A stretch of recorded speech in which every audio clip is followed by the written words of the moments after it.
Hayden Hall was a fighter, not a shake your fist at the sky and holler fighter, but a man who fought.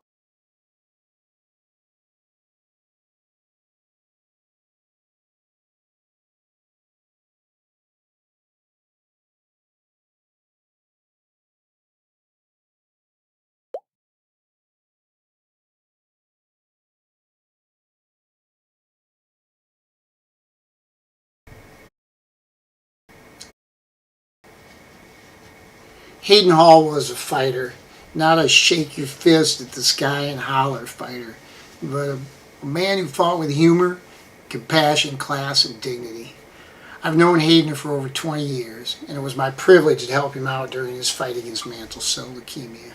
I stayed at his house and learned more about pro wrestling than I ever thought was possible. And let me just state, without question, here and now, that Hayden Hall was definitely a face. Now, I was also his driver for many of the appointments he had. I called it driving Mr. DJ, and although it sounds odd, we actually had a lot of fun driving around. Once he needed me to pick him up at Fred Hutch after one of his treatments. I arrived wearing a black suit, white gloves, and a chauffeur's hat. I even had a big sign that said, Mr. Hayden Hall. He was still in the hospital finishing a treatment when the nurse brought me around and pulled back the curtain. He just looked up and down, slightly nodded his head, did that Hayden pursed up lip thing and said, oh, you really went there. You really went there. We drove to blood draws, transfusions, cancer team discussions, and appointments all over the place. We always finished with a dinner somewhere. We talked about songs, artists, football. I was a Michigan fan, wrestling, movies, his cats, Jow Pow and Chadwick, and people he cared about.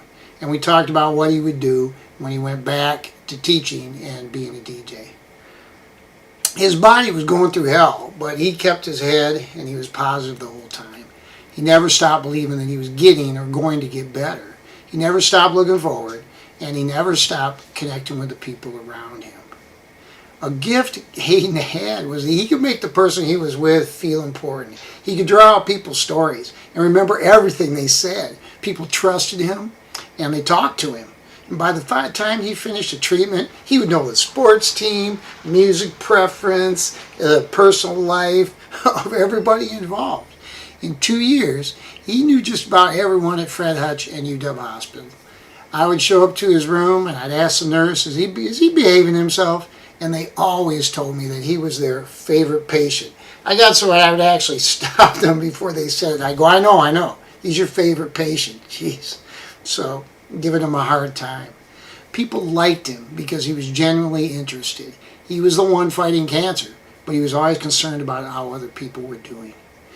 Now, it would be easy to think of the last 2 years as a steady slide down, but Hayden celebrated many victories along the way. He didn't see it as really a battle, a fight against cancer, as much as he saw it as just keeping his humanity during that time. And every positive step that he made was a dinner at the Melrose. He liked the Outback Steakhouse, taco time.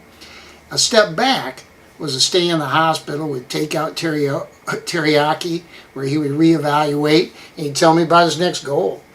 And by the way, Hayden definitely kept his appetite throughout this. That guy could eat. He was so thankful for the people that supported him. He couldn't say enough about the people at Hamlin Robinson. They were and are golden. The baristas at the Gourmet Latte coffee shop might not know this, but for a while when he was immunocompromised, they were his connection to the world. An early morning stop on many of our drives to Seattle, they treated him like a celebrity. And he was so thankful for their kindness. He was so proud of his brother Brent and talked about how he wished he could help further Brent's career. That was Hayden. Everybody else mattered. And he even appreciated me helping him out, well, except for what he called the chauffeur thing. Hayden Hall battled cancer for 2 years. He's a good friend, and I'll miss having wings and beers with him. I'll miss his sense of humor. I'll miss our football rivalry. And I'll always remember the example he set and the way he fought with humor, compassion, class, and dignity. Hayden Hall was somebody special. And if he knew that I was doing this in this shirt, he'd be going, oh, you really went there. You really went there.